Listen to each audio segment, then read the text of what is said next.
Assalamualaikum warahmatullahi wabarakatuh. Perkenalkan, nama saya Septi Wulandari, NPM 19030200053, jurusan Perbankan Syariah, kelas D semester 6.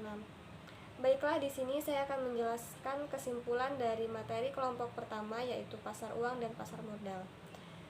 Pasar uang sendiri dapat diartikan sebagai tempat pertemuan di mana para pemilik dana jangka pendek dapat menawarkan kepada calon pemakai yang membutuhkannya, baik secara langsung maupun melalui perantara. Dana jangka pendek yang dimaksudkan ini merupakan dana yang dihimpun dari perusahaan maupun perorangan dengan batasan waktu dari 1 hari sampai dengan 1 tahun.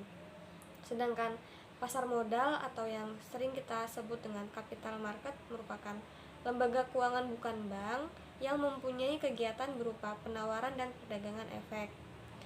Selain itu juga pasar modal ini merupakan lembaga profesi yang berkaitan dengan efek. Dengan demikian, pasar modal ini dapat dikatakan sebagai tempat bertemunya penjual dan pembeli modal. Adapun pelaku utama dalam pasar uang dan pasar modal. Pelaku utama pasar uang yang pertama itu merupakan lembaga-lembaga keuangan, baik seperti bank, dana pensiun, maupun perusahaan asuransi. Yang kedua ada perusahaan-perusahaan besar. Perusahaan-perusahaan besar ini yang dimaksudkan itu merupakan perusahaan yang sudah go publik atau dapat diartikan perusahaan yang sudah menerbitkan commercial paper. Yang ketiga, lembaga-lembaga pemerintah yang seperti Bank Indonesia menerbitkan sertifikat Bank Indonesia.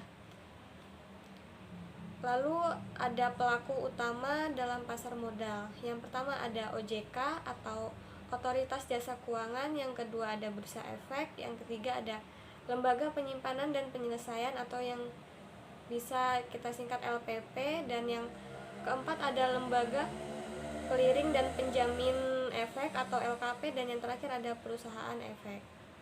Jadi pasar uang dan pasar modal ini memiliki ciri-ciri masing-masing. Ciri-ciri pasar uang yang pertama itu menekankan pada pemenuhan jangka pendek. Yang kedua, mekanisme pasar uang ditekankan untuk mempertemukan pihak yang mempunyai kelebihan dana dan yang membutuhkan dana. Dan yang terakhir, tidak terikat pada tempat tertentu. Jadi kalau pasar uang ini sistemnya bebas, tidak terikat pada tempat tertentu. Sedangkan ciri-ciri pasar modal yang pertama ada produk yang diperjualbelikan adalah surat-surat berharga dari suatu perusahaan. Yang kedua, menekankan pada pemenuhan dana jangka panjang.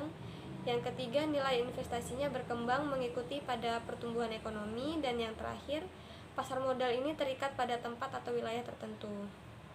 Jadi jika pasar uang itu tidak terikat pada tempat tertentu, sedangkan pasar modal ini terikat pada tempat atau wilayah tertentu.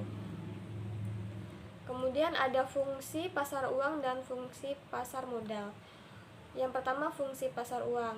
Pada prinsipnya, fungsi pasar uang ini merupakan sarana alternatif khususnya bagi lembaga-lembaga keuangan. Perusahaan non-keuangan dan peserta-peserta lainnya tidak memenuhi kebutuhan jangka pendeknya maupun dalam rangka penempatan dana atau kelebihan likuiditasnya. Tujuan pasar uang sama seperti dengan pasar modal. Dalam pasar uang itu terdapat dua pihak yang terlibat secara langsung maupun secara tidak langsung.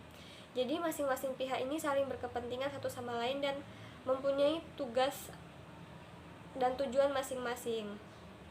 Sedangkan fungsi pasar modal itu mempunyai peran penting bagi satu sama lainnya dan mempunyai tujuan masing-masing. Dalam pasar modal itu dalam kegiatan ekonominya secara makro. Jadi pasar modal itu berperan sebagai alat untuk mengalokasikan sumber daya ekonomi secara optimal. Jadi tujuan dari pasar modal itu untuk menghimpun dana dari masyarakat guna mendorong pertumbuhan ekonomi dan memberikan kesempatan kepada masyarakat untuk memiliki perusahaan. Mungkin cukup sekian yang dapat saya tarik kesimpulan dari penjelasan dari materi kelompok 1. Apabila ada yang salah atau ada yang kurang, saya mohon maaf, saya akhiri. Wallahul muwaffiq ila aqwamit thoriq. Wassalamualaikum warahmatullahi wabarakatuh.